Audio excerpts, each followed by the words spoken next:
quiet seaside town, an evil laid to rest centuries ago, has risen. An abandoned fortress deep in the swamp holds a secret that could save the village or destroy it. Now, a band of adventurers sets out to dig up the wounds of the past and bring the light of day to the roots of ruin. This is Tabletop Gold.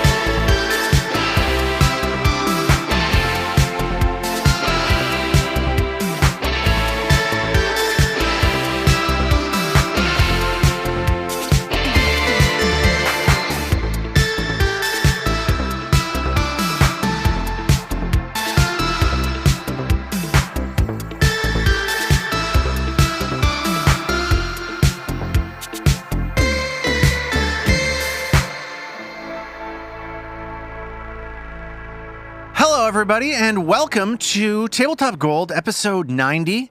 My name is Lars Casteen. I'm your host for this, the 90th episode in our ongoing series, The Roots of Ruin. And I'm joined today, as always, by four of my friends. Let's say hello to them. David, the Tin Man Chernicoff, is here. Hi, David. Good that time, Lars. I am just struck anew by how many 90 is. It's a lot. We're like approaching that century mark. It's exciting. We are. God, 10 episodes until the hundo. Are you ready to get hunded? Yes. Good. Armat Humphreys. We have 10 episodes to figure out what that means. Armat Humphreys is here as well. Hi, Armat. Hey, Lars. I'm so up to get hunded. I'm ready for it. Robin Lange is here. Hi, Robin. Don't you dare touch me. Okay, and Zoe Chernicoff. Whatever that hundy nonsense is. Good that time, everyone. Good that time. Yeah, we're not going to get hundy yet. Time. We're going to get 90 today is what we're going to do. Ow! Okay, listener, if you recall, last week we talked about how we were recording on Groundhog Day. Robin mentioned that it was also Hedgehog Day, and we were struck by how groundhogs and hedgehogs seemingly are competing for this one day. We presume that the hedgehogs tried to sneak in there and take it away from the groundhogs. And then we said in March, we should do a bracket, a tournament of the hogs, groundhogs, hedgehogs, all sorts of other hogs. And guess what? This is the first episode of March. So we are kicking off our month-ish long March hog madness. David, how does this work? Good hog time, Lars. Good hog time. Yes, we have brainstormed these entrants into a March Madness style bracket. Oh, hogs. We'll pick some winners. We'll track it as we go through the month. And we're doing the entire first round today. So this is going to get shorter and shorter as we go on, but we gotta get moving now. I know how long it takes us to talk about 5 things. I can only imagine how long it's going to take us to talk about 16 things 5 times. So Lars, that's just hogwash. Oh, how dare you, but also hero point. Just kidding. I'm here for it. Hog point. So our brackets are the pigs, the non-pig animals, Okay, the man-maids, very good, and the fictions. The fictional things. The fictional things. All right, let's do this. Round 1. We're gonna do head-to-head matchups. There are 5 of us. Strictly majority wins. David's gonna mention the matchup, and we're all gonna chime in with what is the best hog. Is that what we're going for? We're going for best hog. Best. What are we electing? Superior. Champion hog. Superior hog. Superior hog. I think superior. Can we go superior hog? Superior hog. That Okay. feels right. It's got both elements. Yeah. In there. All right. The first bracket is the pigs. So the first matchup here, the number 1 seed in the pig bracket is the warthog, matching up against the number 4 seed in the pig bracket, the pot-bellied hog. Oh, interesting. So let's start this one with Zoe. Warthog versus pot-bellied hog. What you got? Which is the superior hog. Correct. Warthog. All right. 1 vote for warthog. Matt. I'm going warthog too. I Okay. think it's the superior hog. Warthog. All right. Ruby Lange. Warthog It's- or pot-bellied hog? It's got to be the Potbelly. Come on, they're so cute. Yes. This is a tricky one because I couldn't really find any references to it being a potbelly hog instead of a potbelly pig. But pigs are hogs. Which is why I got that 4 seed, but they are awfully cute. Lars, warthog or potbelly hog? Potbellied hog, potbellied pig is the superior pig. Done. That was so decisive. Take us into your thinking. No. We have to keep moving. My vote is that the superior hog here is the warthog, and so the warthog takes squeaks it out. Okay, what's the next matchup? Let's go. to 2. Tennis clap. I think that's a Pumbaa win right there, right? It is. Pulling it out. Hakuna Hakuna Matata. What All a right. wonderful phrase. The next bracket down the line is the non-pig animals, featuring the number 1 seed, hedgehog, Yeah. against the Wrong. number 4 seed, the hogfish. Mm. Okay, guys. We don't need to talk about this one for very long. Let's go. Let's start with Armat. Hedgehog. They're cute. And like, I don't know what a hogfish is. So that's an easy I think that's answer really for going to me. hurt the hogfish in this tournament. That checks out. Let's move to Robin for the same judgment. I mean, why can't we share the hedge? Another great question. but it's definitely a hedgehog. I love it. Might, poor Armat might die tonight. It's Lars. so good. I'm so happy. Hedgehog. Lars votes for the hedgehog, which means the hedgehog is now the winner by default. But Zoe, let's get your vote as well. I'm in on hedgehog. Hogfish, not as ugly as I thought, but much weirder. So Yes, a deeply weird fish. I also chose the hedgehog, so that is a clean sweep for the Clean powerhouse sweep. number 1 Ooh. seed in the non-pig animals bracket, All right. the hedgehog. Great. We'll move down now to what was going to be the man-maids, and I have now, just as a result of this conversation, I have reworked into the idioms.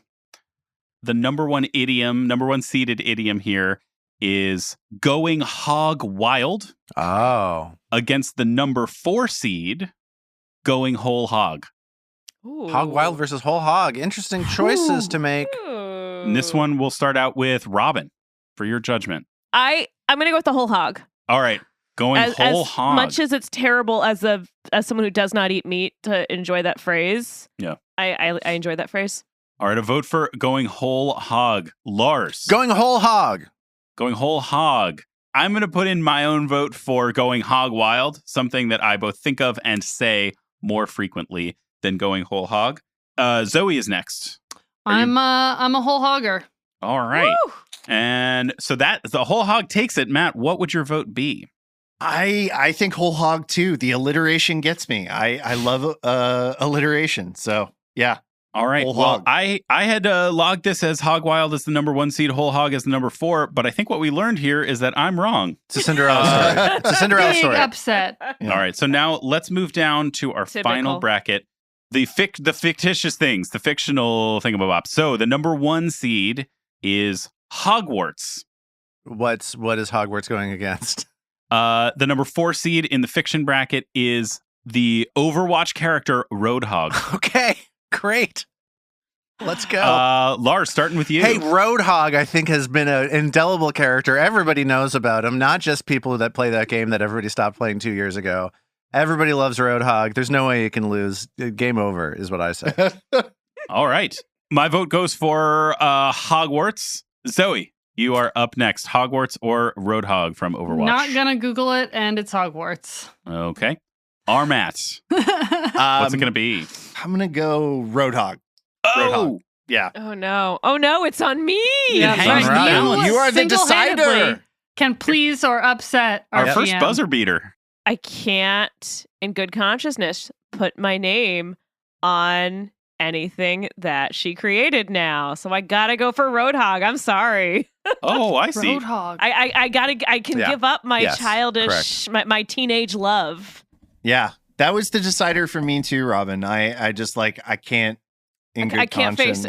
face coming across Hogwarts again in the next round. Whereas I've been All a right. Roadhog main since 2016, so I'm, I'm all in. I guess Roadhog defeats Hogwarts. Go figure. Let's keep going on this tournament of hogs controversy. Let's go. So that brings us back up to the pigs bracket, where we go to the number 2 seed, the Razorback Hog, against the number 3 seed, the Guinea Hog. Wait, the guinea hog?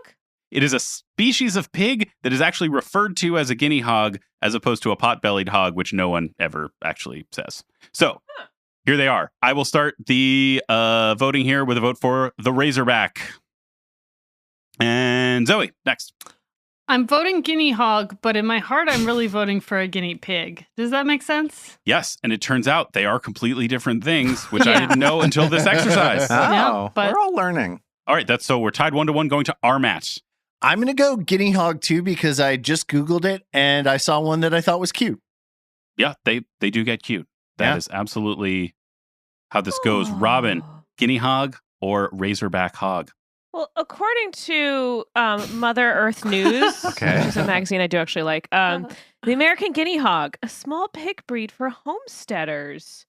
It's really cute. I was totally going to go for Razorback, but now I got to go for guinea hog. All right.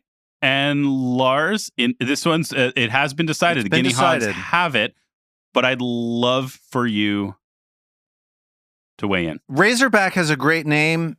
It sounds scary. I love it. I'm going Razorback. All right. So that one ended up being, oh my God, I didn't even intend this when the sentence started, but a squeaker for the guinea hog. And we move now into the non-pig animals bracket, the number 2 seed in this bracket, the groundhog, aka the woodchuck, against the hognose bat, which, upon research, I have learned is the world's smallest mammal. Oh. The first vote goes to Zoe. It had me at first Google. It's got to be hognose bat. All right, 1 vote for the hognose bat. Armat, you are next. Is it the groundhog or the hognose bat? Oh, geez. This is tough because those hognose bats are really cute. Yeah, hognose bat. Hognose bat. 2 votes for the hognose Yeah. bat. Also because groundhogs have bubonic plague, Oh, which right. hard Yeah, pass. they do. Hard pass. I forgot. Right. I mean, both the groundhogs and I imagine bats carry different forms of plague. So I don't know Right. if that's the best argument. Bats are known for not having any sort of disease vector. Ever. Never. Yeah. vegetation. Yeah. Bats never affect. So what do you got, Robin? Hognose bat. It's really cute. Third vote for the hognose bat. So the hognose bat will be advancing, but by what margin, Lars? Hognose bat. That thing is cute and scary. And let's call it a clean sweep for the hognose bat as I register my I vote want to there tell you, too. I think the hognose bat could go all the way. I honestly, I could see it. Yeah. It's got charisma. I think that's one that I sent in. I'm very proud of that. What idiot set the seedings for this bracket? All right. Next, we go to the final matchup in the idioms. And we have a matchup here between the number 2 seeded idiom, hogwash, Okay. against the number 3 seeded idiom, the Harley Davidson motorcycle, known to all 4 Right. generations as a hog. Okay. This one, the first vote is going to go to Matthew Humphreys. Hogwash versus hogs. To me, this is a clean cut answer because it also goes to the history of my role playing. When I was a kid, my mom got one of those murder mystery birthday party in like a box things. And all my grandfather would say, or in his character, was hogwash as Doc Washburn. So hogwash all the way, baby. Like no contest for me. Hogwash. So 1 vote for hogwash, along with a pretty good portion of Armat's life story. Robin, what's it going to be? Hogwash. Number 2, a hogwash for Robin as Make well. it fast. Lars, how about you? Hog, Harley Davidson. Hogwash, I don't like it. Oh. Okay, right. I'm going to put in a vote for hogwash as well. So hogwash will be advancing, but by what margin, Zoe? I'm with Lars in this. I don't really get hogwash as a phrase. I'm in with hog. All right, so only a 3-2 victory, but nevertheless, hogwash advances. And finally, the fictional things is our final bracket. So we've got the number 2 seed, the novel Hogfather, Sure. the 20th Discworld novel by Terry Pratchett. Terry Pratchett. Yep. And I imagine all of you can probably figure out who submitted this one. And the number 3 seed in this bracket, the film Wild Hogs, the 2007 Tim Allen vehicle. John Travolta as well, right? Absolutely, Yeah. John Travolta. I Gosh. believe Ray Liotta makes an appearance, if my brief Googling is correct. So we've got the novel Hogfather or the film Wild Hogs. Robin, what is it going to be? Hogfather. It is excellent Christmas reading. I love the Hogfather. All right, so that's one vote for the Hogfather, for Hogfather. Lars. I have terrible taste. I'm going Wild Hogs, baby. So we're tied going into round 3. Zoe. I'm basically seeing this as Terry Pratchett versus Tim Allen, so I'm going Hogfather. Okay, so that's 2 votes for Hogfather over Wild Hogs. Armat. Hogfather. So Hogfather takes it as I register the tournament's first abstention. So that means that we have the first round in the books. All right. Who are the And we- winners? Let's just list the winners. Oh my God, I was not keeping track. Okay, good. Oh no. So the winners, and we will just pick listen these back. matchups up next week. So friends, you have all week to think about it. In the pigs bracket, we have the number 1 seeded warthog against the number 3 seeded guinea hog. In the non-pig animals bracket, we have the number 1 seed hedgehog, Mm. a unanimous winner, versus the number 3 seed hognose bat, also a unanimous winner. This is the matchup. Strong. A Yeah. possible finals preview here. This is the matchup. Huge stuff. In the idioms bracket, we have the number 2 seeded hogwash advancing to take on our Cinderella story, the number 4 seeded going whole hog.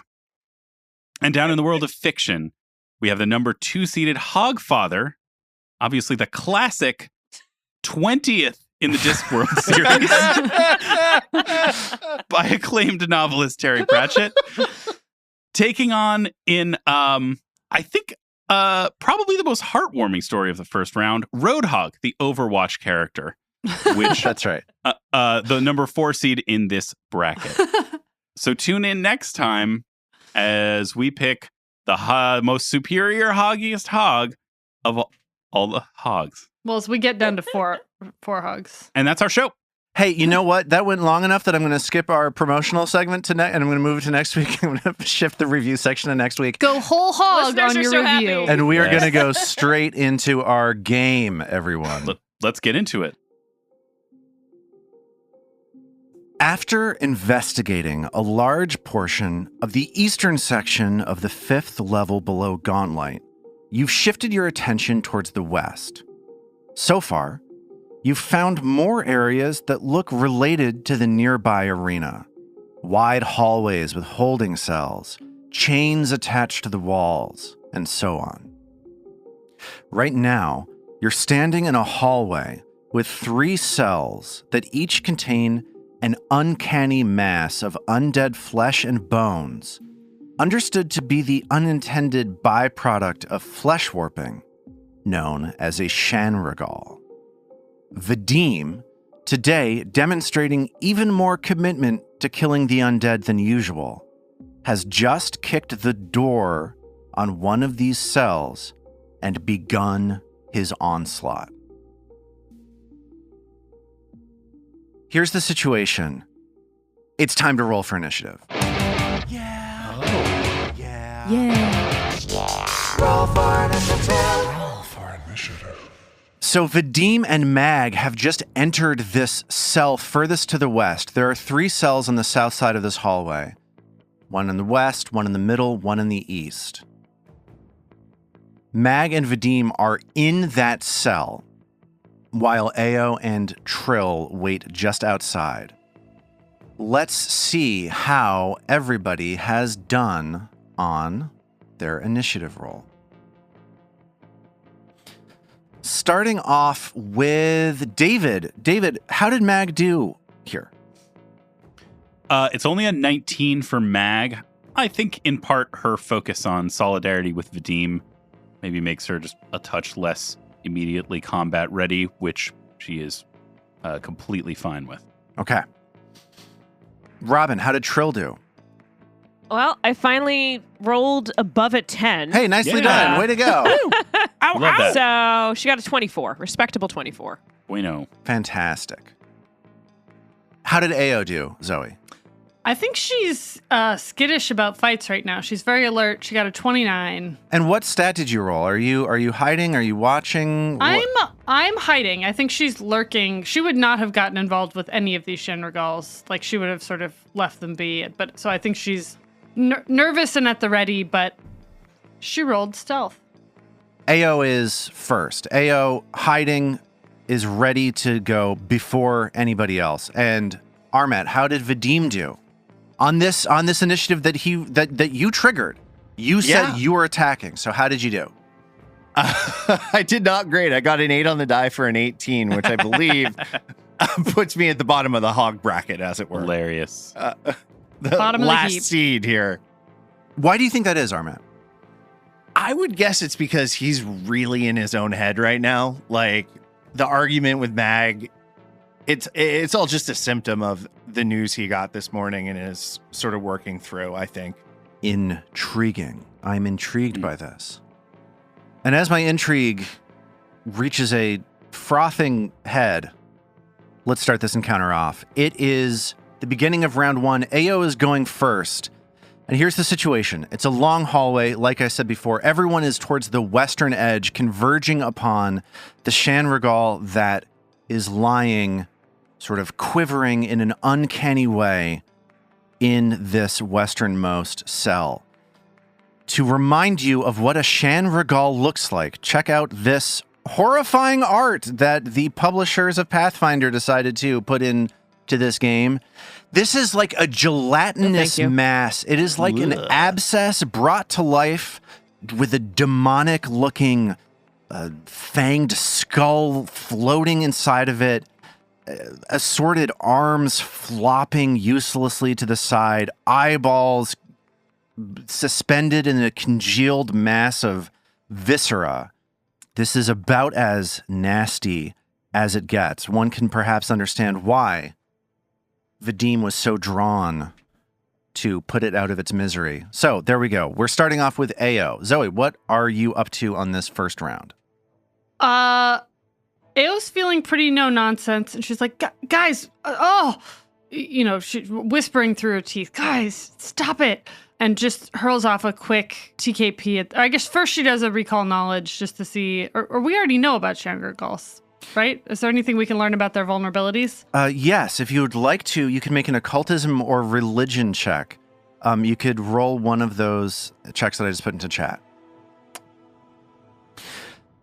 Okay, so you reach back into your knowledge of the occult, of the strange, the unusual, the subterranean, and you're interested in knowing about weaknesses, it sounds like?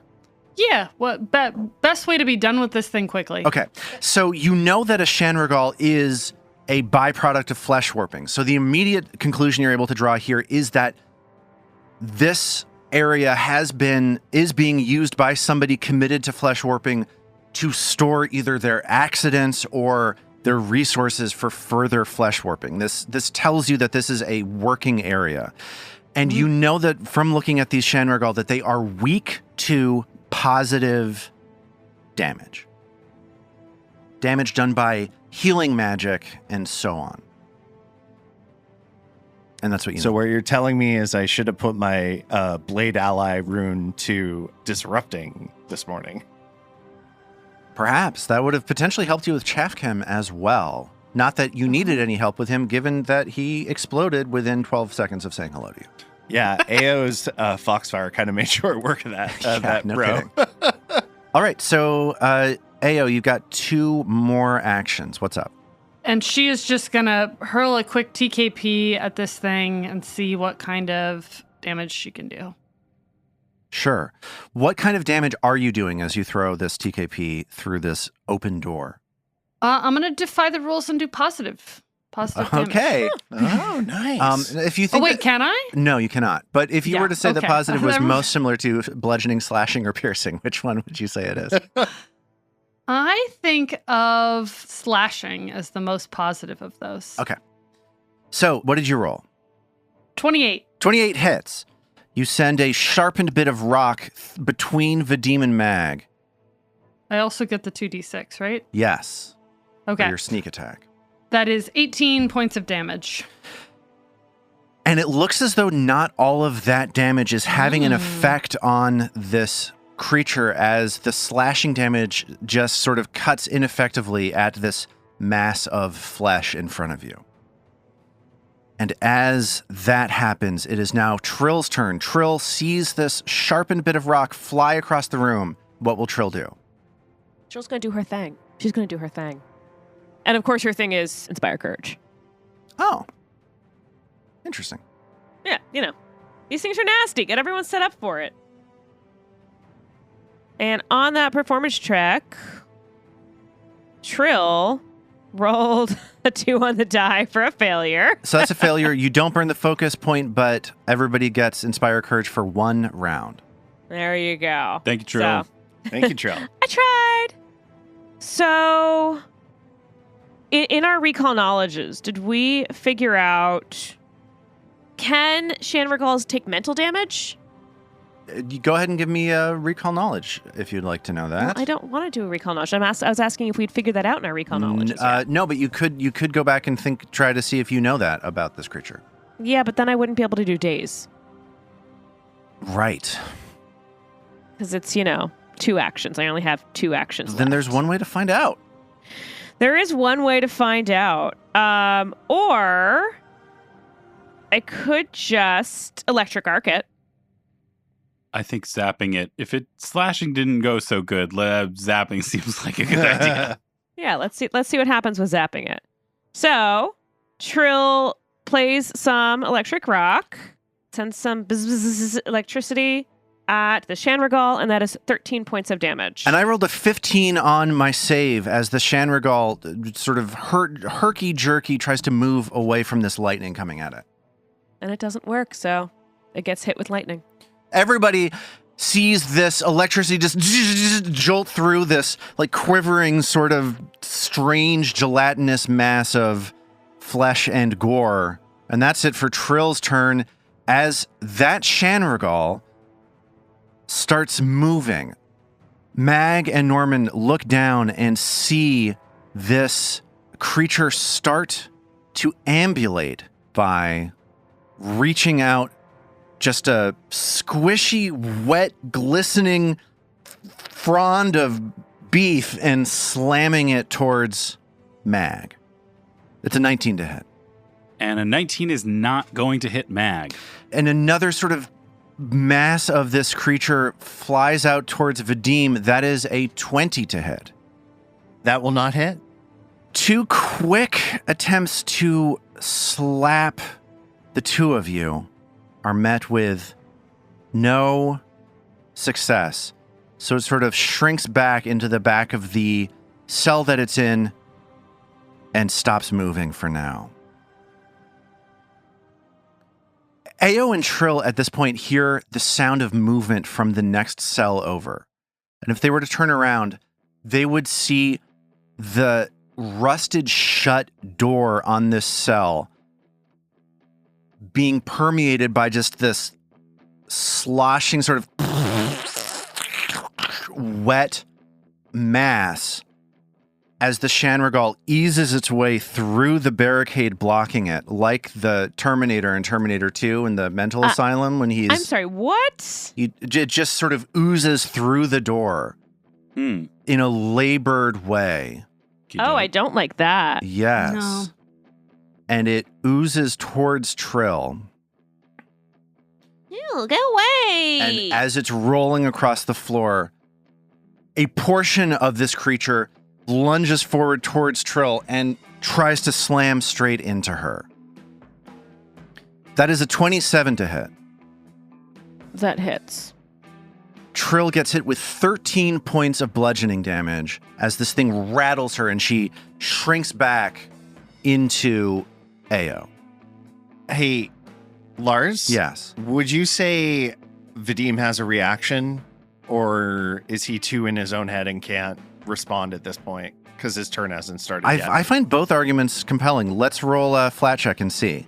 I'm going to say if I roll an 11 or higher, Vadim has it because he was preparing to strike. If I roll 10 or below, that means that Vadim is too obsessed to notice. Oh, I rolled a just 10, below. so no reaction for Vadim. Okay. Fair. Well, I don't too like it, bad. but it's fair. sorry, Tril. So Vadim is maybe just looking at the Shanrigal that he has cornered with Mag in the back of this cell. And as that happens, as Tril is maybe looking for help, she looks past the Shanrigal that just attacked her and sees one in the far eastern cell ooze out and start advancing towards you as well. Hey guys! This is getting bad! And it moves as far as to the direct north of Tril before it stops moving for a brief moment. It's now Mag's turn. Yeah, speaking of reactions, I guess I could have had an attack of opportunity there on the first one. Hey, it's new to you. You're still It figuring it is. out. It's a tough thing. I forgot about it too. Like it's remembering. There are so few attacks of opportunity in this game that Is it that it's remembering close them enough is tricky. to you? Well, It moved away from her. It moved away after that. It Oh. reached out and hit me. So yeah, I gotta. This is like a new. I gotta remember to use my new toy. Do you get a reaction if you haven't gone yet in the initiative order? It's up to GM Fiat, which is why Got I've it. just flipped a coin for Armat. Got it. Cool. I feel like I literally just saw someone from D&D asking about that in the In the subreddit. Discord, And absolutely. yeah. In our rules Yeah. corrections channel, somebody was like, Oh "Hey," yes, and that's what it was in our rules correction channel. somebody Yes. told me I was wrong, and I was like, "No." No, that's the beauty, the difference between this and in D&D, where you don't get a reaction until you have your first turn. Nice. Okay. Well, what Mag is going to do here is seeing these that these other two Shanrigals have let themselves out of their containment zones, which I don't know about y'all, wasn't expecting that. Nope. That fills Mag with an emotion that we'll call rage. And then Mag turns to Vadim and says, "The other two are loose. You take this one." And she'll actually leave the sort of whatever cell shelter crate thing that they're in. And instead, Mag is going to move to the opposite side and flank this first one that approached Tril, which hopefully will enable Tril to like run away behind her at some point. And meanwhile, we'll give Mag a little bit of extra juice on her attack from the flanking. Yeah, I think I'm flat-footed. And action 3 is going to be a maul strike. And that is a 2 on the die for an 18 to hit. Boo. So let me tell you something. That 18 would hit if flanking did anything to this creature at all. But this But it creature doesn't. has a trait or a characteristic known as all-around vision. It has little eyes floating within the viscera in this thing, looking in all directions. It's able to see everywhere. Flanking does not make it flat-footed. So Gibbering Mouther had mouths everywhere, and this guy has eyes everywhere? I think this thing has everything. Yeah, Gibbering everywhere. Mouther also Ew. had eyes Yeah. everywhere for what Everything. All at once? Oh. Everywhere. All at once. Oh, man. Yeah, so a 3 or above on the die would have hit, and I managed to sneak a 2 in there. Good talk, everybody. Well, that's Mag's first turn. Jeez. Okay. Mag leaves Vadim's side. Vadim is all alone, and all hell is breaking loose in the hallway behind him. What is Vadim going to do as he stares at this Shanrigal he has cornered at the southern edge of this cell? I think Vadim is going to listen to Mag and just step forward. And then he's going to invoke Pharasma to smite evil. And then he's going to strike with vigilance. 23 to hit. 23 hits. Awesome. A whopping 7 damage. And that whopping 7 damage is actually only 2 damage because the slashing does little to this creature and the smite evil seems to have no effect on it whatsoever. Cool. Well, that answers that. So That's, this, as we hit round 2, has been a disastrous first round. Very bad. Yeah. Hey now. Yeah. I just want to try to tell the story here. Vadim pushed his way into this westernmost cell and started attacking as Ao and Tril were objecting, it sounded like. As soon as he moved to start attacking, 2 more of these creatures oozed out of their cells and around the corner and started pummeling Tril. Mag caught on the back foot as she did so, swung wildly and missed, and then Vadim is shaving away at this creature with very little effectiveness. I feel like Tril's done most of the damage then. Yes, It's Tril double has 13 done, damage. has done, taken and done most of the damage. Just like the party was built just for. like we planned.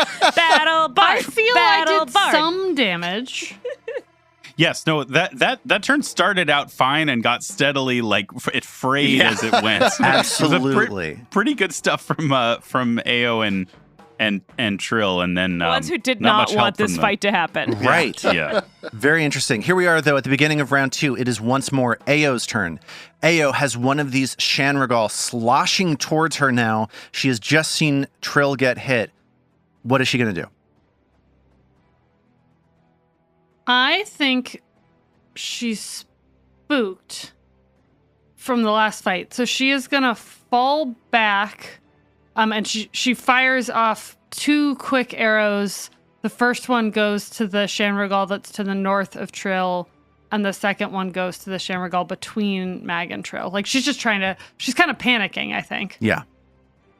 Understandably. All right, so that first arrow is a 31 to hit. That's a critical hit. Ao finds a weak point and punctures it with her arrow. Pin that thing to the wall. Nice. That's 15 damage. 15 points of critical damage as you realize that not all of that piercing damage is going through either. A lot of your arrow passes through harmlessly, but you do manage to pin it to a wall.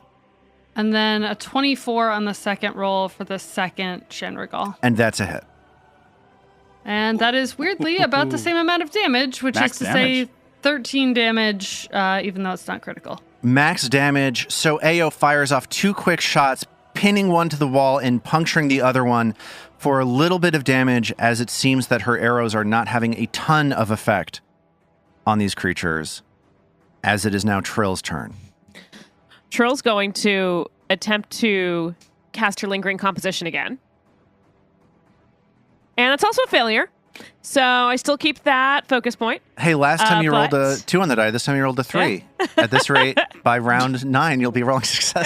Yeah. But everyone still at least has it for a round. Yes. And Trill's got 2 Shanrigals in front of her. Yes.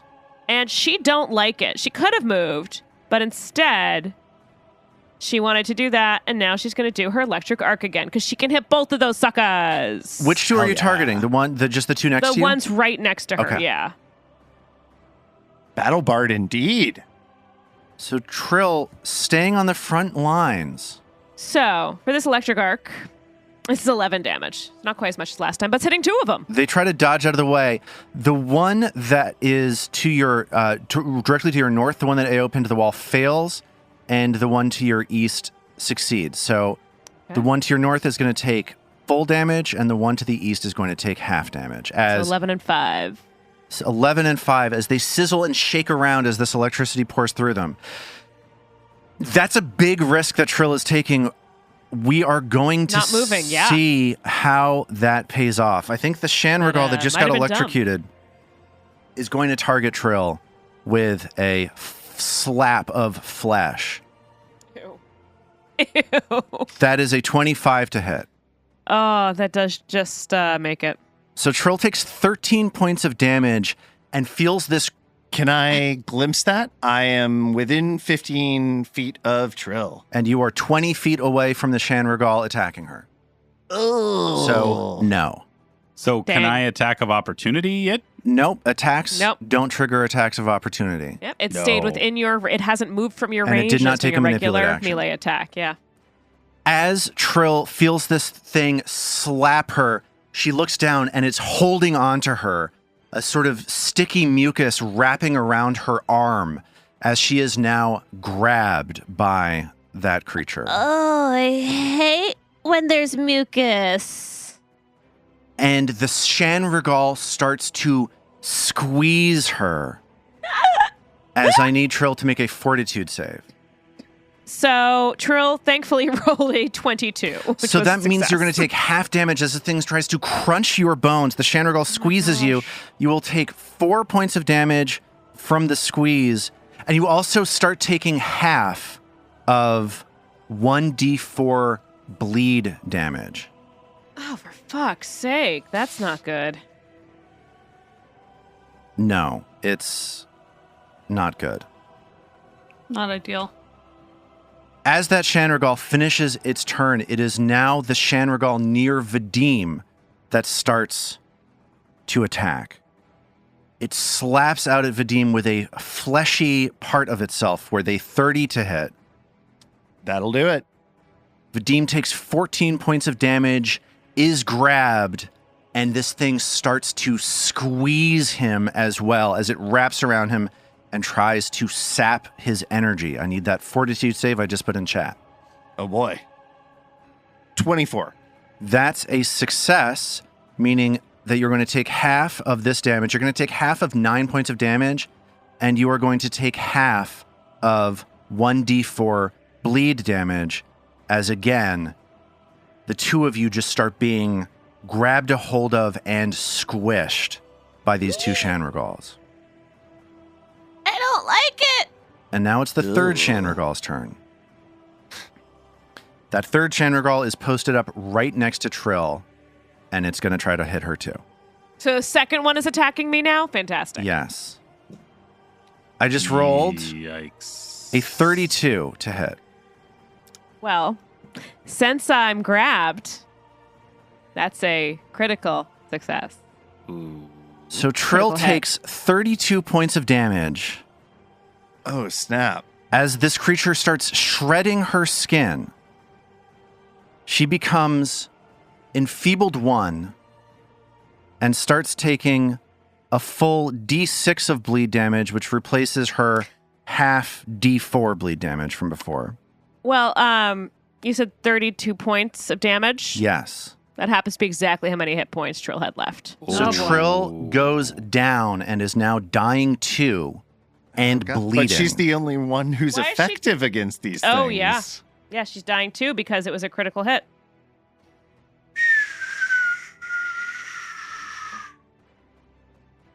And we glimpse the first one. Is this going to be Trill's last song? God, I hope not. Wow, that's a lot of conditions. My goodness. Yeah, I was next move just going to be focusing on debuffs, but I should have debuffed. I didn't debuff. Or run. I mean, I thought. I should have done any other thing than what I did.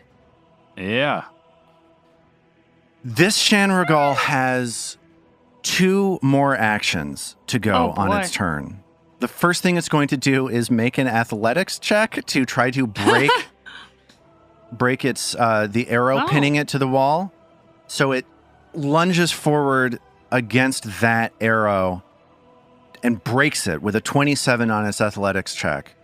Wow. And then I'm going to roll a die to see whether it pursues AO or mag. Even AO, odd mag. Odd mag. And it moves towards mag.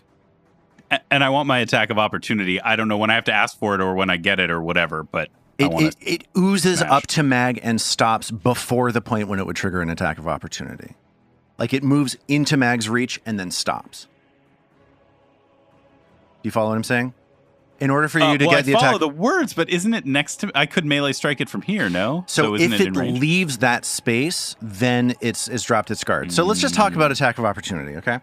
Why 'Cause- bother? Well, I think it's important, and I think No, it's no, like I'm joking. a good I have no idea. excuse. Apparently, I really don't grasp it. So, No, yes, so let's do talk it. about Let's get into it because I think it's important for us to understand it.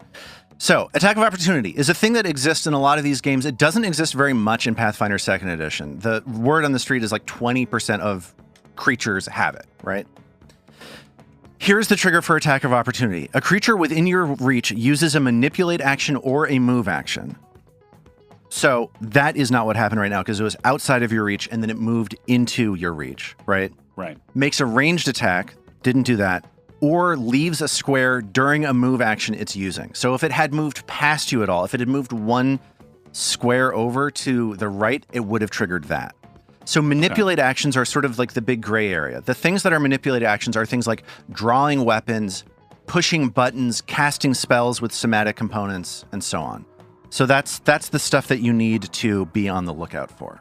It's so odd that it would be able to be triggered by a smaller thing like reaching down to get an item off a belt, but not a bigger thing like taking a big old whack with an axe. Yeah, I think that some of it is like you chalk it up to the contrivances of these kinds of games. Yeah, which whatever. And I think the other thing is like the idea is if it's focused on attacking, it's paying attention to combat. It's paying like right. The thing that models it attacking something other than you and being surrounded by things is the flat-footed condition. That's it's like it's being distracted by something that it's doing versus just sort of being in range and moving around. Right. Like the idea is I think that like attacking can happen more or less automatically, but casting a spell involves like tracing your hands as they move around in front of you and that kind of thing.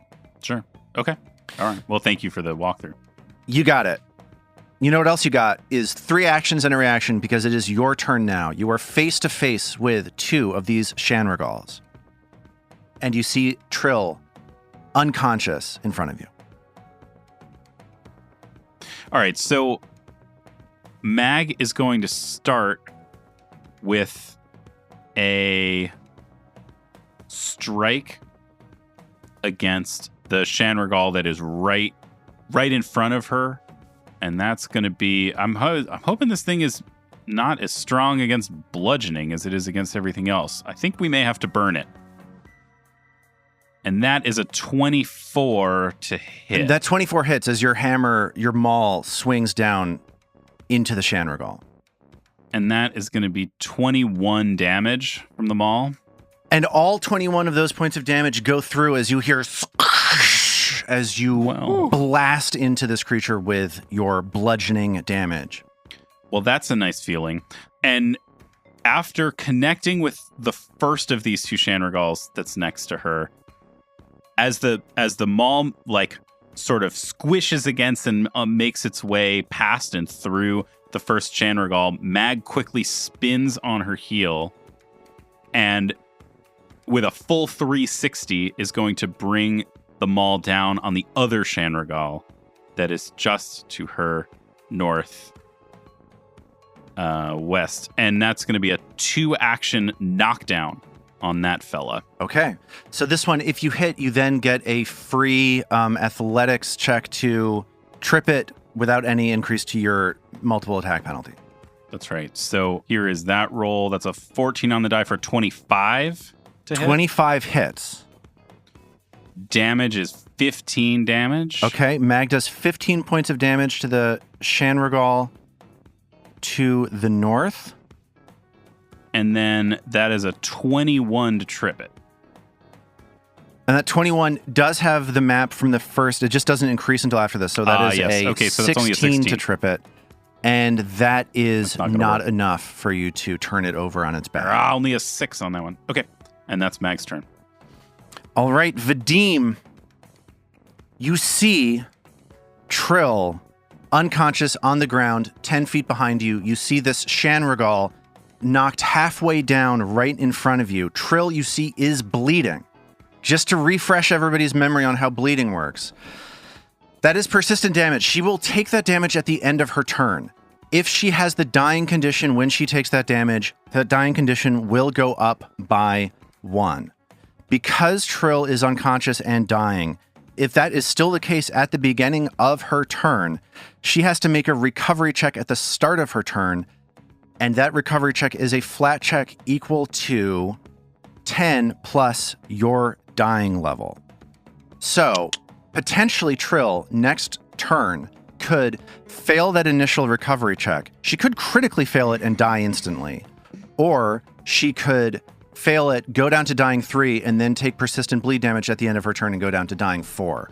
So I'm just giving you the rules right now to try to highlight the dire nature of this situation. What are you going to do? Vadim is going to see Tril drop, curse, and immediately stride to Tril. Lay on hands to give her 18 hit points back. No, but seriously, I've been working on a different level 6 character this whole time. Sure that I was about to die. Okay, so that is 18 hit points to Tril. Fascinating thing that Forge does, by the way, or Foundry. Once I went down to 0 hit points, everything on the screen has gone black. Because you are blinded and you get to see like weird. Oh, because I'm blinded, so that's why I can't. Yeah, because I only you're see the unconscious. outlines? Your eyes are closed. So on the actual computer screen, I can only see people's outlines. That's Right. fascinating. Yes. What a cool thing. Tril is, however, still enfeebled, grabbed, bleeding, and prone. As she wakes up, loses the dying condition, and becomes wounded 1. What else happens because of lay on hands? You also get a +2 status bonus to armor class for 1 round. Very good. That is good. Vadim's got 1 more action. Yes, he does. And I think for his last action, he's going to use a free action to drop his offhand dagger and then use battle medicine on Tril as well. Oh, Vadim. All right, let's get that medicine check. What DC are you targeting? 15 or 20? 15. Okay. Should have gone higher. That is a 19 on the die for a 31. So that's a critical success. That means that Tril gets 4d8 healing and is immune to your treat wounds or your battle medicine for 24 hours. Okay, 4d8. What do I end up with? That's another 16 hit points. And that is going to get Nice. Vadim. Oh yeah, hell yeah. Well, he might have felt a little bad about being the a-hole who started this fight. Well, but Oh, interesting. he was also then able to like pull himself out of that like fixation on killing these things to go save his friend. Like pretty heroic stuff. Yeah. Literally heroic, yeah. Tril is not remotely out of the woods, though. But really, we all know it's that Armat wants his character to die again before anyone else's character dies. Yes, he would like to roll up the level 6 cleric, please. I mean, have you seen the damn pure ancestry or heritage? At the end of Vadim's turn, he's going to take 1 persistent bleed damage. And I need you to make this recovery check to see if that persistent damage stops. 15. And it does. So Vadim stops bleeding. And here we are at the top of round 3. This encounter is continuing to be a struggle as the 3 of you contend with these 3 hungry Shanrigals, which you have nearly perfectly split all of your damage between the 3 of them. What's the saying? Always split the party and the damage? Always split the damage. But Be here, dividing. But this is sort of a bad situation still for Tril. She is prone and grabbed on the ground, and 2 of these Shanrigals are going to go before she does because she was knocked down by the 3rd one and moved before that one on the initiative tracker. It is now Ao's turn. What is Ao going to do as she sees Tril lying in front of her, but also sees these 2 badly injured Shanrigals set up right next to her? It's a good question. And both of these 2 are badly injured. I was originally going to heal, but then Vadim did. All right, so Ao is like adrenaline is coursing through her. She's still panicked. She's freaked out from the last fight. She looks out past Mag and she says, "Your flesh warper is coming back. Careful." And she attempts to create a diversion. It's a 27. That succeeds. The Shanrigal twitches for a second, and you get the feeling that you are now hidden from it. And then, having seen Mag's bludgeoning damage be much more effective, Ao does a TKP using some of the rubble in the room to try and bludgeon this thing. And that's a 28. Because you are hidden from them, and because of our house rule that says that you get to cast spells while hidden, they are flat-footed to you, which makes that a critical hit. Oh. Nice. Holy house rules, Batman. Every once in a while, you're sad you made that house rule. All right, so that is a total of 44 points of damage. It had 19 left. Ao distracts this thing and then sends rubble slamming into it, and it splatters all across the northern wall of this hallway and is dead. So she not only killed it, she made a mural. Yes, she did That's art. right, it's art. It's a performance piece. Nice work, babe. Thanks. I got to give you a hero point for that too. We're doubling up. All right. Love to see it. I just loved it too much. I'm sorry. I had to do it. Folks, I had to. It's been a while since we've had a good old-fashioned TKP kill. Holy hero points. Okay. The Shanrigal sitting next to Tril and next to Mag is going to go. Oh, right, because Tril's spot in the it's moved now, right? Right. It moved before the one that knocked you out. Because Tril got knocked out, right? Okay. Right. And that one is now dead. Cool. So the Shanrigal standing next to Tril, between Tril and Mag, we know it has a mind because it got diversioned by Ao. So we know that it can make a good choice, and that choice that it's going to make is to attack Tril. It's holding on to Tril already, I believe. Yeah, she is grabbed. So we both prone. focused on the wrong one because this is the one that's got her grabbed. The first thing it's going to do is to try to squeeze the life essence out of Tril. So I need Tril to make another fortitude save. I love this fortitude because, that's my worst save. Ugh. And that was a 14. So that is a failure, meaning that you get squeezed for 8 points of bludgeoning damage, and you would take 1d4 bleed. However, you're already taking 1d6, so no harm, no foul on that one. It then reaches out towards Tril and tries to slam her with a fleshy appendage. That is a 29 to hit, That's a hit.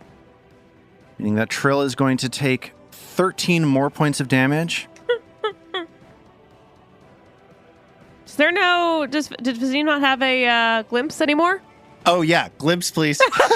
Shit. I was even thinking I need to do that, and my brain is dumb. Sorry. Okay, so Glimpse, I'm going to push the attack through, meaning that this Shanrigal sees an image of Pharasma judging it and doesn't care and becomes enfeebled 2, and Tril's damage will be reduced by how much, Armat? That would be 8.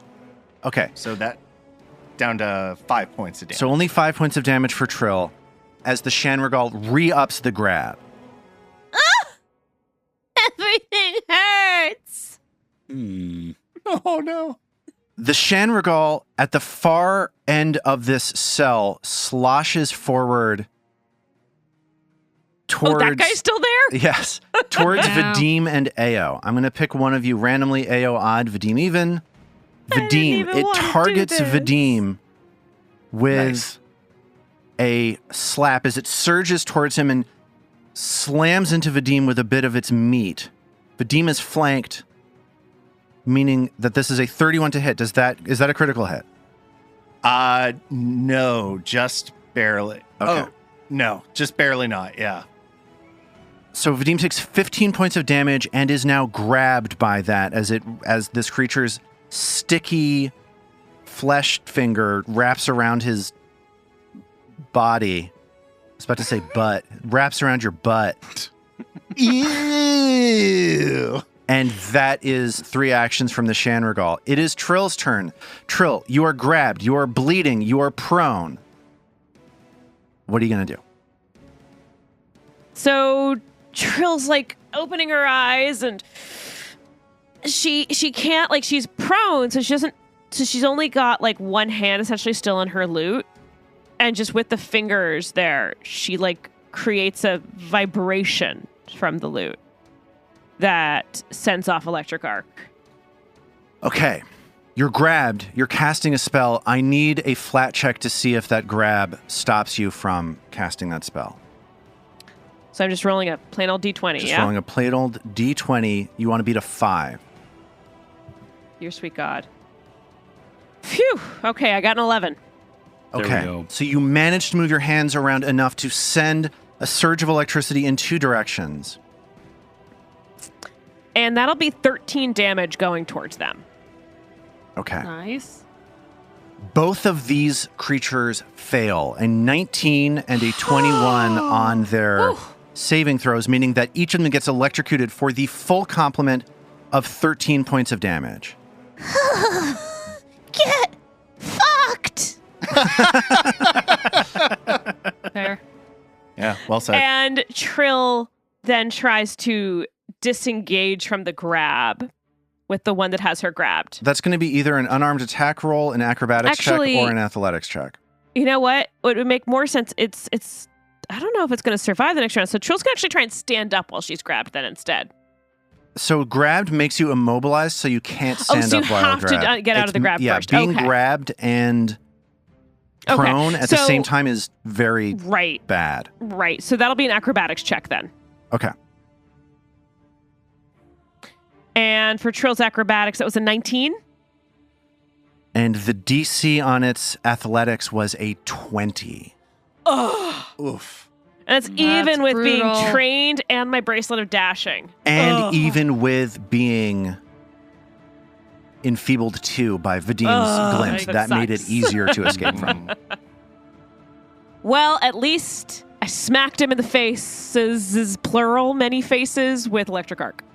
It's true. At the end of Tril's turn, she's going to take 1 bleed damage, and I need a recovery check from you. You're trying to beat a 15. And Trill rolls a 16. So Trill all is right. no longer bleeding.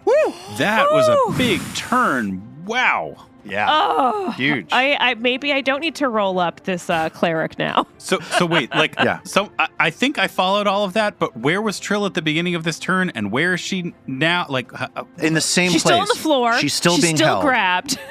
She's pinned down on the ground, unable Yeah. to stand up, unable to move.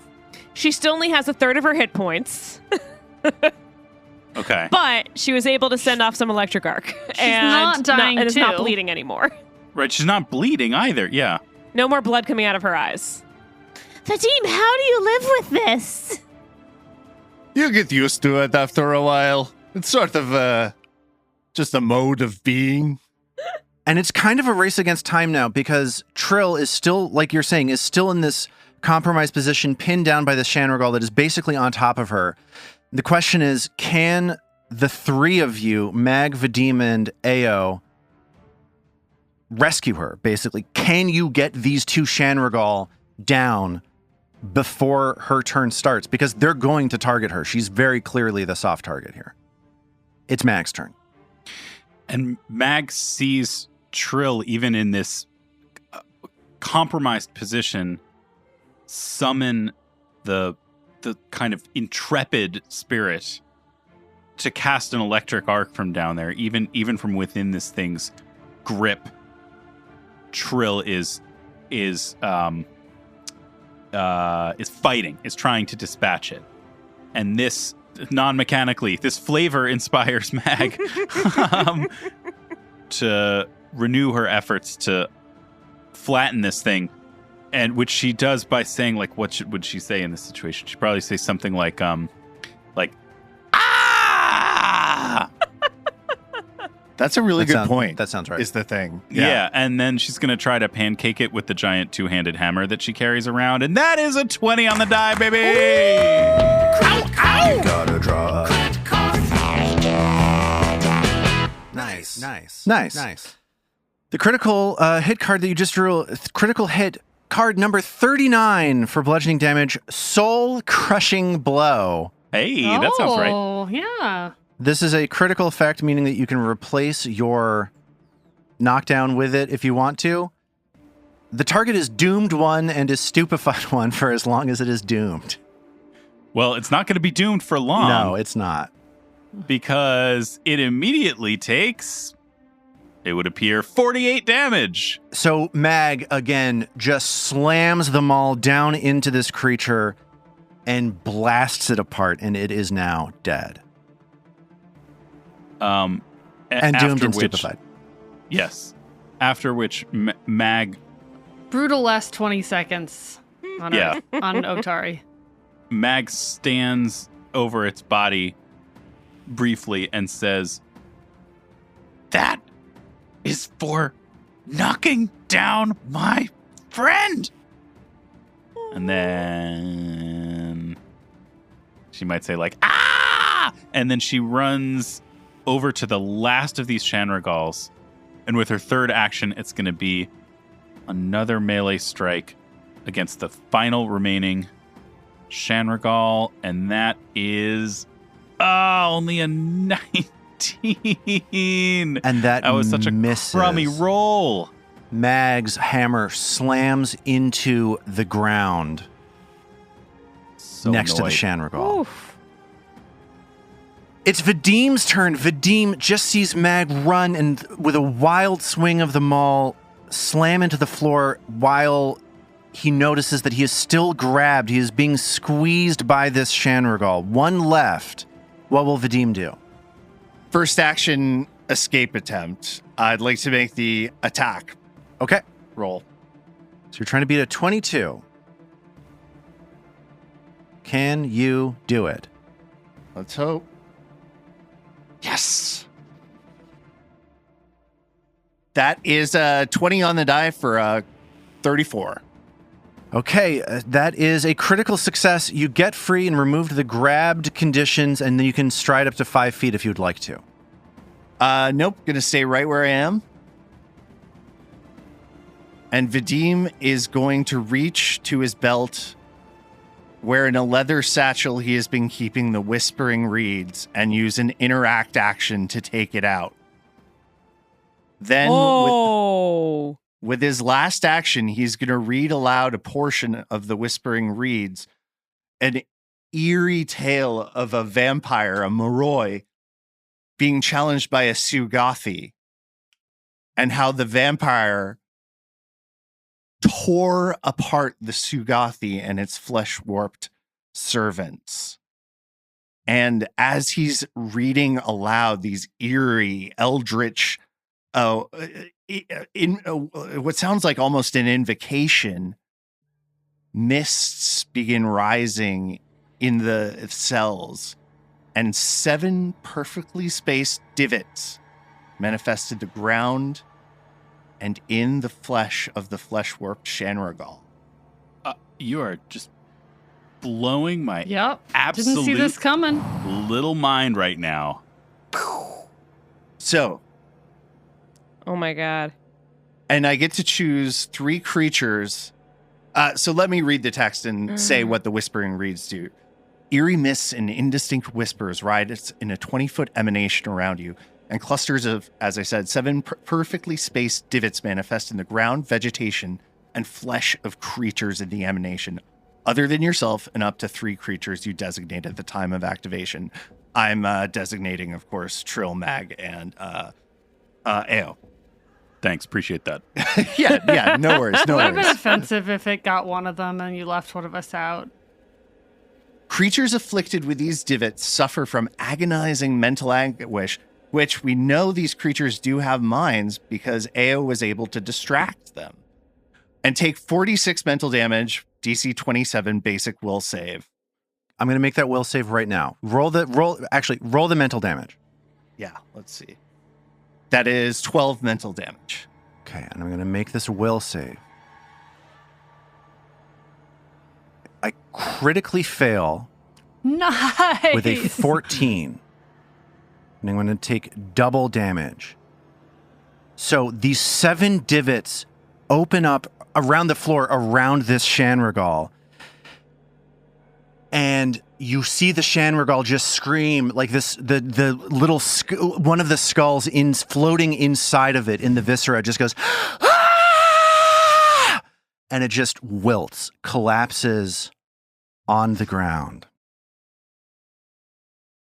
And Vadim ceases the invocation, drops the book, and begins to start weeping. Oh, God.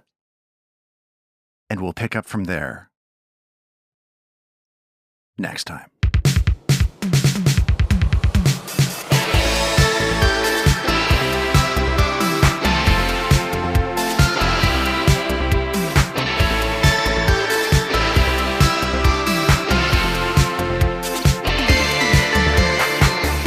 The Roots of Ruin is a Tabletop Gold production produced under the Paizo Incorporated Community Use Policy. The Roots of Ruin uses trademarks and/or copyrights owned by Paizo Inc., used under Paizo's Community Use Policy. We are expressly prohibited from charging you to use or access this content. Paizo does not recognize, endorse, or sponsor this project in any way. Original characters and content are the property of Tabletop Gold. For more information about Paizo Inc. and Paizo products, visit paizo.com. We at Tabletop Gold would love to hear from you.